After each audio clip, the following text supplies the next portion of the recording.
यहाँ सर।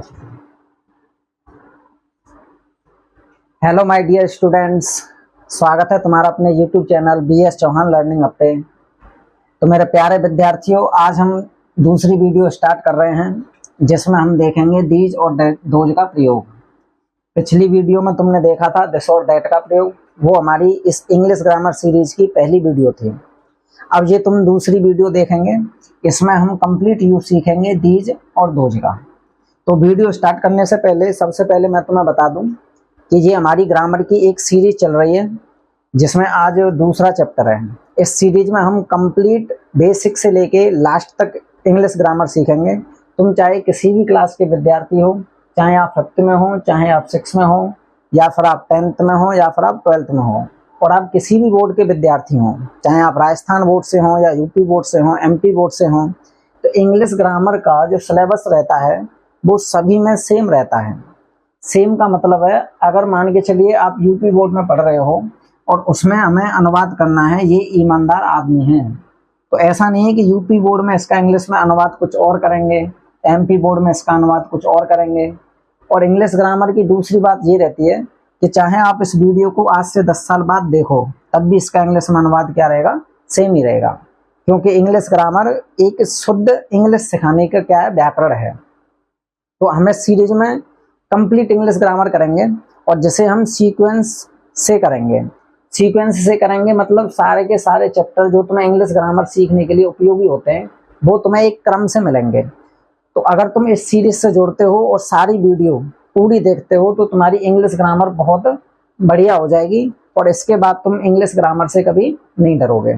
तो बिना तुम्हारा समय वेस्ट किए हुए अब हम स्टार्ट करते हैं आज का दूसरा चैप्टर, जिसका नाम है दीज और दोज। तो पिछले चैप्टर में हमने देखा था दिस और दैट का प्रयोग। तो दिस और दैट का प्रयोग कब करते हैं वहां मैंने इसको डिटेल में बताया था, आप जाके वो पूरी वीडियो देख सकते हैं।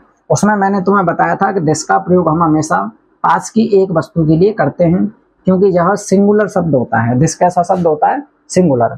और दैट का प्रयोग हम करते हैं दूर की एक वस्तु के लिए, ये भी कैसा शब्द रहता है, सिंगुलर। अब दिस और दैट दोनों सिंगुलर को रिप्रेजेंट करते हैं, इसी वजह से हम इनके साथ जो वर्ब यूज करते हैं वो सिंगुलर यूज करते हैं, यानी कि इज का प्रयोग करते हैं। अब यहाँ पर जो शब्द रहते हैं सामने वो कितने रहते हैं, तुम्हारे एक रहते हैं गिनने में, ठीक है। तो इसी वजह से हम क्या करते हैं, नाउन से पहले ए या एन का प्रयोग करते हैं। और ए का प्रयोग कहाँ करते हैं, एन का प्रयोग कहाँ करते हैं, ये तुम्हें मैंने पिछली वीडियो में समझा दिया है। अब इस वीडियो में हम देखेंगे इसके प्लूरल फॉर्म, यानी कि दीज और दोज का। अब देखेंगे दीज का मतलब क्या होता है और दोज का मतलब क्या होता है। तो देखो दिस, दैट, दीज और दोज, ये सभी जो वर्ड्स होते हैं ना वो तुम्हारे डिमोन्स्ट्रेट के लिए प्रयोग किए जाते हैं, यानी कि संकेत के लिए प्रयोग करते हैं। जैसे मैं तुमसे कहने लगूं भाई कि यह एक मार्कर है, तो इसका मतलब ये मार्कर की तरफ संकेत कर रहा है, लेकिन ये गिनने में एक है। तो गिनने में एक जब कोई वस्तु होती है तो वहां हम दिस लगाते हैं। ऐसे मैंने कहा भाई वह एक पेड़ है, तो मान लो पेड़ मेरे सामने है, तो तुम कहेंगे भाई यहाँ पर किसका प्रयोग करेंगे, दैट का। लेकिन यहीं पर अगर वस्तुएं एक से ज्यादा हो जाए, यानी कि प्लूरल हो जाए, तो वहां पर हमें किसका प्रयोग करना है, फिर दीज का प्रयोग करना है। और दीज का हिंदी में अर्थ होता है ये, और दोज का हिंदी में अर्थ होता है वे या वो। तो डिमोन्स्ट्रेट का मतलब होता है हम इनको संकेत करने के लिए प्रयोग करते हैं। जब पास की बहुत सारी वस्तुएं होंगी तो हम दीज का प्रयोग करेंगे, पास की एक वस्तु होगी तो हम दिस का प्रयोग करेंगे। अगर दूर की बहुत सारी वस्तुएं होंगी तो हम दोज का प्रयोग करेंगे, और अगर दूर की एक वस्तु होगी तो हम दैट का प्रयोग करेंगे। अब चूंकि ये दोनों जो शब्द होते हैं दीज और दोज प्लूरल शब्द होते हैं, तो इसीलिए इनके साथ हम वर्ब इस्तेमाल करते हैं प्लूरल। और जो पीछे शब्द आते हैं जैसे ये मार्कर हैं, ये पेन हैं, इनके लिए हमें किसका प्रयोग करना है, एस या ES लगा के, या जिस तरीके से उसका प्लूरल बनता हो उस तरीके से उसका प्लूरल फॉर्म यूज करते हैं। क्लियर हुई यहाँ तक बात। अब मैं तुमसे कहूँ भाई कि दीज का प्रयोग करते कब हैं, तो अब तुम कहेंगे सर अब हम समझ चुके हैं कि इसका प्रयोग पास की अनेक वस्तुओं के लिए करते हैं। ऐसे ही अगर मैं तुमसे कहूँ कि दोज का प्रयोग कब करते हैं, तो आप क्या कहेंगे, तो तुम कहेंगे सर दोज का प्रयोग, इसका प्रयोग दूर की अनेक वस्तुओं के लिए करते हैं। अब तुम्हें ये भी पता चल गया कि इन दोनों के साथ हमें वर्ब क्या लगानी है, आर लगानी है। अब देखो रूल नंबर 1 देखते हैं। मैंने तुम्हें पिछली वीडियो में बताया था कि रूल नंबर 1 कभी भी मैं सिखाऊंगा तो आप समझ जाना मैं तुम्हें अफर्मेटिव सेंटेंस की स्ट्रक्चर बता रहा हूँ या अफर्मेटिव सेंटेंस समझा रहा हूँ। अफर्मेटिव सेंटेंस का मतलब होता है सकारात्मक वाक्य। सकारात्मक वाक्य क्या होता है भाई, ऐसा वाक्य जिसमें किसी काम काज या अवस्था का होना पाया जाए, मतलब तुमसे मना ना करे, तो वो क्या कहलाएगा, अफर्मेटिव सेंटेंस कहलाएगा।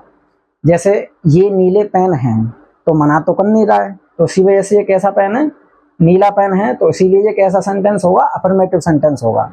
ऐसे ही मैंने कहा भाई वे हरे पेड़ हैं, वे हरे पेड़ हैं, तो आप कहेंगे सर यहाँ पे भी ये अफर्मेटिव सेंटेंस है क्योंकि मना नहीं कर रहा है। लेकिन नेगेटिव सेंटेंस जो होता है, नकारात्मक सेंटेंस, उसका मतलब होता है किसी काम के लिए मना करना या किसी अवस्था के लिए मना करना।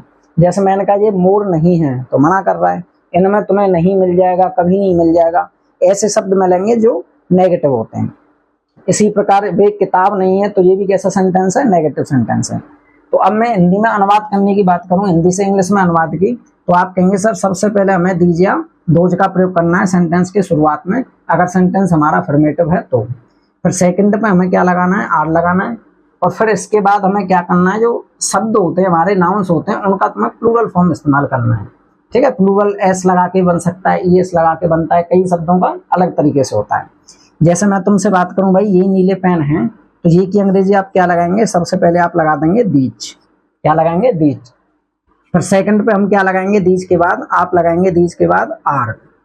अब सेंटेंस में जो भी शब्द बचेंगे उनकी स्पेलिंग हमेशा कैसे लगाते हैं, क्रम से लगाते हैं।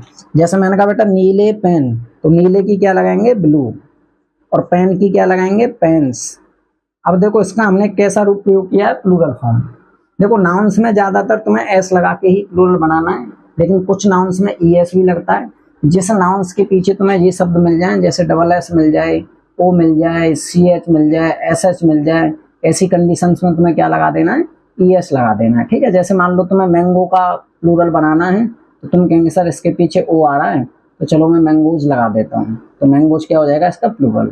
ऐसे ही बेंच माने क्या होता है, बेंच जिस पर आप लोग बैठते हो, अगर तुम्हें इसका प्लूरल बनाना हो तो क्या बन जाएगा, ईएस लग जाएगा। ठीक है, और भी इसके बहुत सारे रूप होते हैं। सिंगुलर से प्लूरल बनाने के लिए मैं तुम्हें एक अलग सी वीडियो दूंगा, जिसमें सारे के सारे रूल्स तुम्हें लिखे रहेंगे सिंगुलर से प्लूरल कैसे बनाते हैं। अब मैं बात करूं तुमसे भाई वे हरे पेड़ हैं, इसका अनुवाद क्या होगा, तो आप कहेंगे सर वे के लिए हमें क्या लगाना है, दोज लगाना है। सेकंड पे हमें क्या लगाना है, आर लगाना है। अब सेंटेंस में जो भी बचेगा उसकी स्पेलिंग क्रम से लगाएंगे। हरे पेड़, हरे की स्पेलिंग क्या होती है, ग्रीन, और पेड़ की क्या होती है, ट्रीज, तो ये बन जाएगा these are green trees. Clear. अब मैं तुमसे कहूँ बेटा ये सेब हैं, इसका इंग्लिश में अनुवाद बनाइए, तो आप कहेंगे सबसे पहले हमें लगाना है दीज, सेकंड पे हमें क्या लगाना है, आर।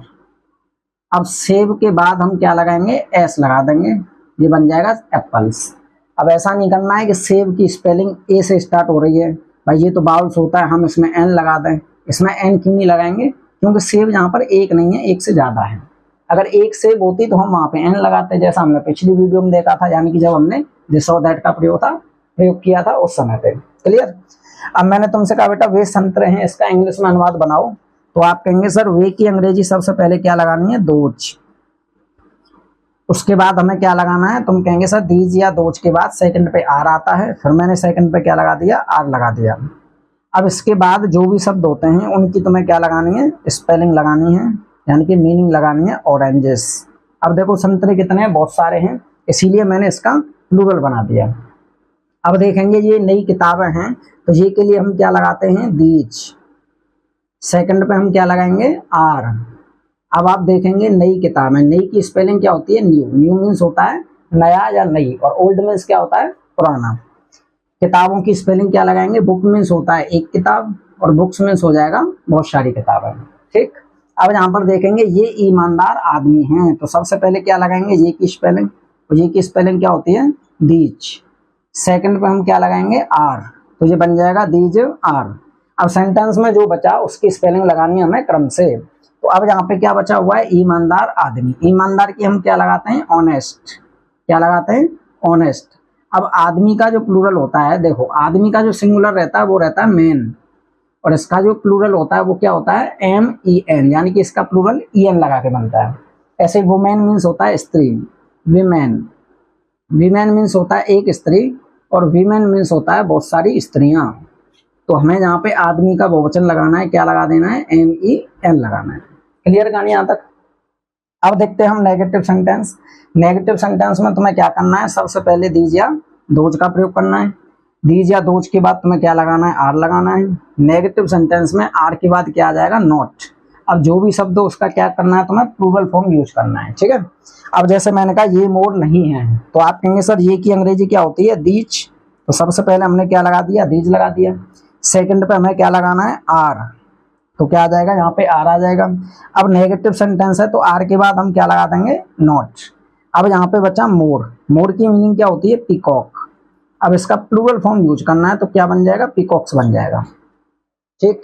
अब देखते हैं वे किताब नहीं है, तो वे की अंग्रेजी हम क्या लगाएंगे, दोज। यानी कि किताब दूर हैं, गिनने में बहुत सारी हैं। अगर एक किताब होती तो कैसे कहते, वह किताब नहीं है, लेकिन यहाँ पे बहुत सारी किताब हैं, इसी वजह से हम क्या लगाएंगे, नंबर 2 पे आर। अब क्या लगाएंगे, यहाँ पर आर के तुरंत बाद नॉट। अब जो बुक की स्पेलिंग रहती है वो रहती है BOOK, इसमें एस लगा के बना देंगे प्लूरल, क्लियर। अब देखते हैं भाई ये अच्छे कपड़े नहीं हैं, तो सबसे पहले हम लगाते हैं ये की अंग्रेजी। ये की अंग्रेजी हम क्या लगाएंगे, दीज। सेकंड पे हम क्या लगा देंगे, यहाँ पे आर। अब नेक्स्ट क्या लगाएंगे, आर के बाद नॉट। अब आप देखेंगे सर अच्छे, अच्छे की मीनिंग क्या होती है, गुड, और कपड़ों की क्या होती है, क्लॉथ्स। तो ये बन जाएगा these are not good clothes, ये अच्छे कपड़े नहीं हैं। अब देखो कपड़े की जो मीनिंग होती है बेटा, वो 2 मीनिंग होती हैं। एक कपड़े की मीनिंग होती है क्लॉथ, और एक कपड़े की होती है क्लॉथ, ये वाली। इसका जो प्लूरल होता है वो होता है क्लॉथ्स, और इसका जो प्लूरल होता है वो रहता है क्लॉथ्स। अब इन दोनों में डिफरेंस क्या होता है, देखो अगर तुम क्लॉथ की मीनिंग लिखते समय इसके पीछे ई नहीं लगा रहे हो, तो इसका मतलब ये वो वाला कपड़ा है जो सिला हुआ नहीं है, यानी कि बिना सिला हुआ कपड़ा। और तुम कहेंगे सर बिना सिला हुआ मतलब, बिना सिला हुआ ऐसे कपड़े जिन्हें तुम पहनने के लिए प्रयोग नहीं करते हो। भाई बिना सिला हुआ कपड़ा कोई पहनता है?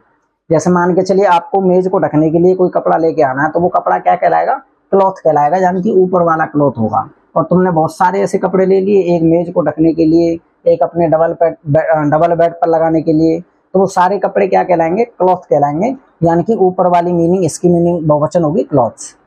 लेकिन जो अगर तुमने इसके पीछे ई लगा दिया, तो ये क्लॉथ जो होता है इसका मतलब होता है सिले हुए कपड़े।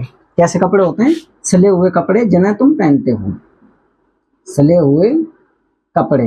अभी जैसे मैंने पहन रखे हैं तो ये क्या कहलाएंगे, ये क्लॉथ्स कहलाएंगे, क्लॉथ्स, ठीक है। पैंट हो गया, शर्ट हो गया, ये सब क्या तुम्हारे सिले हुए कपड़े हैं जिन्हें हम पहनने के लिए इस्तेमाल करते हैं। तो उम्मीद करता हूँ इन दोनों में डिफरेंस समझ में आ गया होगा। देखो ये जो शब्द होते हैं ना, एनाम होमोफोन्स बोलते हैं। इसकी तुम्हें जो वीडियो है वो किस में मिलेगी, जब हम वोकेबुलरी सेक्शन स्टार्ट करेंगे, वहां पर तुम देखेंगे one word, idioms, antonyms, synonyms, homophones, verb forms, वो सारी चीजें तुम्हें सीक्वेंस में मिलेंगे, क्लियर। अभी तुम्हें बस ये ध्यान रखना है, यहाँ पर तुम कपड़े की कोई भी मीनिंग इस्तेमाल कर सकते हो, ऊपर वाली लगाओ या नीचे वाली। लेकिन अगर आपने नीचे वाली लगाई तो इसका मतलब ये सिले हुए कपड़े बन गए जिन्हें आप पहनते हो। अगर तुमने केवल एस वाली मीनिंग लगाई तो ये वो कपड़े बन जाएंगे जो सिले हुए नहीं हैं। अब देखते हैं बेटा, वे सेब नहीं है, इसका इंग्लिश में अनुवाद क्या होगा। तो आप कहेंगे वे की अंग्रेजी हमें क्या लगानी है, दोज लगानी है। क्या लगानी है, दोज। सेकंड पे हम क्या लगाते हैं, सेकंड पे आप लगाते हो आर। अब नेगेटिव सेंटेंस है तो आर के बाद हम क्या लगाएंगे, नॉट। और सेब की स्पेलिंग क्या होती है, एप्पल, इसमें एस लगा देंगे, बन जाएगा प्लूरल एप्पल्स, ठीक। तो अब तुम्हें क्या करना है बेटा, वीडियो को पॉज करो और ये सारा अपने बुक में नोट डाउन, अपनी फेयर में या रफ में नोट डाउन कर लीजिए, क्लियर।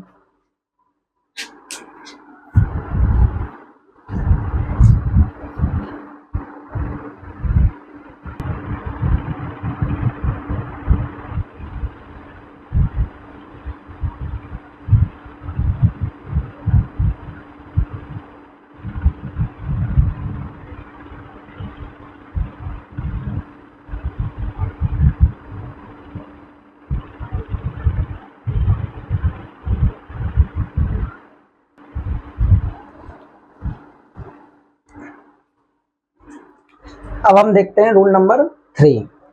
रूल नंबर 3 आपको पता है इंटरोगेटिव सेंटेंस होता है हमारा। इंटरोगेटिव सेंटेंस का मतलब होता है प्रश्नवाचक।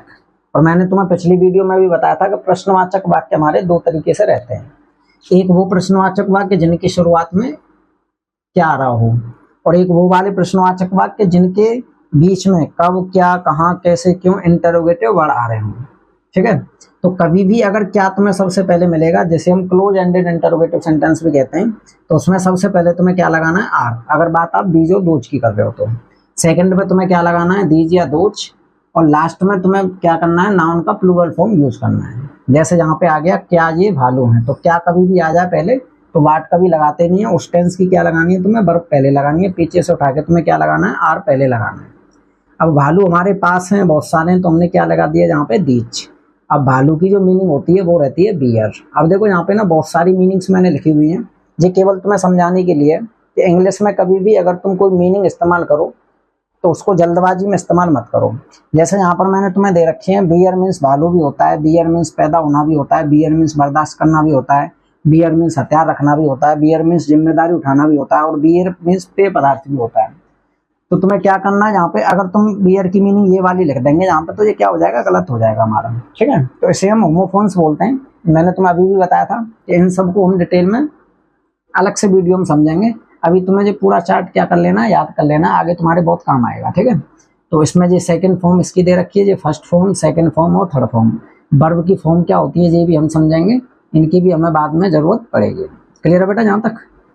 तो अब देखो भाई, यहाँ पर हम बात करते हैं क्या वे मोर हैं। तो सबसे पहले तुम्हें क्या लगाना है, आर लगाना है। इसकी स्पेलिंग क्या करनी है, पहले लगानी है। फिर हम लगाएंगे वे की स्पेलिंग, तो वे की क्या रहती है, दोज। अब मोर की लगाएंगे, मोर की मीनिंग रहती है पीकॉक। अब पीकॉक के पीछे तुम्हें एस लगा के क्या कर देना, प्लूरल बना देना है। अब यहाँ पर देखेंगे क्या ये नई किताबें हैं, तो सबसे पहले तुम्हें क्या लगाना है, आर लगाना है। यानी कि क्या की स्पेलिंग लगानी नहीं है, हेल्पिंग वर्ब पीछे से उठा के पहले लगानी है, सेंटेंस में अपना आप ही क्या लग जाएगा। अब देखेंगे हम ये नई किताब है, तो सबसे पहले हम फिर क्या लगाएंगे, आर के बाद दीज। अब क्या बचा हुआ है, नई। नई की स्पेलिंग क्या होती है, न्यू। और किताब की स्पेलिंग क्या होती है, बुक्स। तो ये बन जाएगा आर दीज न्यू बुक्स। यहाँ तक क्लियर? अब देखो इंटेरोगेटिव सेंटेंस, इसका अर्थ भी क्या होता है, प्रश्नवाचक वाक्य रहता है, लेकिन इसे हम कहते हैं open ended interrogative sentence. Open ended का मतलब होता है जब इंटेरोगेटिव सेंटेंस के बीच में कोई WH फैमिली का वर्ड आ जाए, ठीक है। तो इस कंडीशन में तुम्हें क्या करना है, IW का मतलब है इंटेरोगेटिव वर्ड, प्रश्नवाचक शब्द। तो बीच में से प्रश्नवाचक शब्द तुम्हें सबसे पहले लगाना है। फिर सेकंड पे तुम्हें क्या लगाना है, आर लगाना है। फिर उसके बाद दीज या दोज लगाना है, और जो भी शब्द बचेगा उसकी स्पेलिंग क्रम से लगा के प्लूरल बना देना है। और लास्ट में क्या लगाना है, क्वेश्चन मार्क। जैसे यहाँ पे कौन आ रहा है, तो सबसे पहले तुम्हें क्या लगाना है, कौन की स्पेलिंग हु मीन्स होता है कौन, किसने। फिर हम सेकंड पे देखेंगे जहाँ पे आर, यहाँ पे आ जाएगा आर। अब हम देखेंगे ये के लिए हम क्या लगाते हैं, दीज। और लड़कों के लिए क्या लगाते हैं, लड़के बहुत सारे हैं तो क्या बन जाएगा, बॉयज। अब देखते हैं नेक्स्ट, यहाँ पर सबसे पहले क्योंकि स्पेलिंग लगाएंगे तो क्या आएगी, यहाँ पे वाई। सेकंड पे हम क्या लगाएंगे, आर। अब उसके बाद हमें क्या लगाना है, वे की स्पेलिंग। वे की स्पेलिंग क्या रहती है, दोज। उसके बाद हम देखेंगे पेड़ सूखे हैं, तो वाई आर दोज। उसके बाद बचेगा ट्रीज। ट्रीज बहुत सारे हैं। अब ये बताइए सूखे की स्पेलिंग क्या होती है, सूखे की मीनिंग होती है ड्राई। ड्राई मीन्स होता है सूखा, और वेट मीन्स होता है गीला, WET। अब देखते हैं यहाँ पे ये लड़कियां परेशान क्यों हैं। तो सबसे पहले तुम्हें क्या करना है, परेशान की स्पेलिंग। तो सबसे पहले क्या आ जाएगा, यहाँ पे वाई। फिर हम सेकंड पे क्या लगाते हैं, आर। अब सेंटेंस में बचेगा ये की स्पेलिंग क्या होती है, दीज। अब लड़कियां कितनी है तुम्हारी, बहुत सारी हैं, तो क्या लगा देंगे यहाँ पे, गर्ल्स। फिर उसके बाद लगाएंगे परेशान। परेशान की मीनिंग होती है ट्रबल्ड। क्या होती है, ट्रबल्ड। ट्रबल्ड मीन्स होता है परेशान। चलो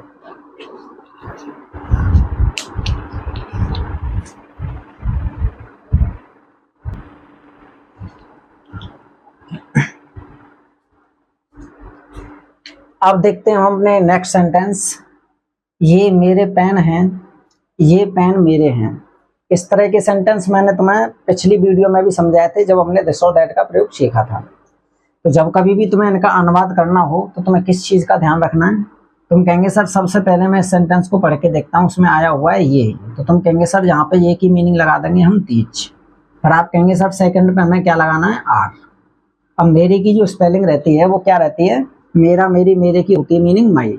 अब देखो माई माने भी मेरा मेरी मेरे होता है, माइन मीन्स भी मेरा मेरी मेरे होता है। जो तुम ये चार्ट देख रहे हो इसमें जो पजेसिव एडजेक्टिव पजेसिव प्रोनाउन है, इन दोनों का जो मीनिंग होता है हिंदी में वो क्या रहता है, सेम रहता है, लेकिन इनका जो यूज होता है वो थोड़ा सा डिफरेंस होता है। हालांकि जब मैं तुम्हें केस लिखाऊंगा, केस चार्ट, तो वहां पर तुम देखेंगे जी सिर्फ इतने नहीं है, आप कहीं सोच रहे हो 1 2 3 4 5 6 ही है जी, जबकि इनकी संख्या टोटल कितनी होती है, 10 होती है। ठीक है, वहां पर आप एक कंप्लीट केस चार्ट देखेंगे पूरा एकदम डिटेल में। लेकिन यहाँ पे तुम्हें प्रयोग देखना है कि भाई माई हमें कब लगाना है और मैन हमको कब लगाना है। तो देखो भाई, तुम्हें क्या करना है, सबसे पहले ये की अंग्रेजी दीज, सेकंड पे आप लगाएंगे आर। अब देखो कभी भी इन शब्दों के बाद जो पॉजेसिव केस तुम्हें दिखाई दे रहा है यहाँ पे, हमारा, हमारी, मेरा, मेरी, मेरे, तुम्हारा, तुम्हारी, तुम्हारे, इनके तुरंत बाद, यानी कि इनके तुरंत बाद तुम्हें कोई भी नाउन दिख जाए तो तुम्हें इसकी जो मीनिंग लगानी है, यानी कि मेरे की जो मीनिंग लगानी है वो क्या लगानी है, पॉजेसिव एडजेक्टिव वाली लगानी है। तो यहाँ पर जो तुम इसकी मीनिंग लगाएंगे, क्या लगाएंगे, माई, और फिर पेन की जो मीनिंग होती है वो क्या होती है, पेन्स। अगर मैं इस सेंटेंस को देखूं तो तुम कहेंगे सर यहाँ पे आएगा सबसे पहले दीज। अब इस वाले सेंटेंस में देखेंगे जो मेरा पॉजेसिव केस आया हुआ है, जहाँ पे पॉजेसिव एडजेक्टिव मेरे शब्द जो आया हुआ है, मेरे के बाद ना कोई नाउन नहीं है। तुम्हें है को यानी कि वर्ब को छोड़ना है और नहीं को छोड़ना है, ये तुम्हारे नाउन नहीं होते हैं। ठीक है, इनके बाद अगर कोई भी शब्द नहीं आया है तो तुम्हें वहां पे क्या लगाना है, मेरे की अंग्रेजी मैन लगानी है, ऐसे हमारे की अंग्रेजी आवर्स लगानी है, यानी कि तुम्हें पॉजेसिव प्रोनाउन का प्रयोग करना है।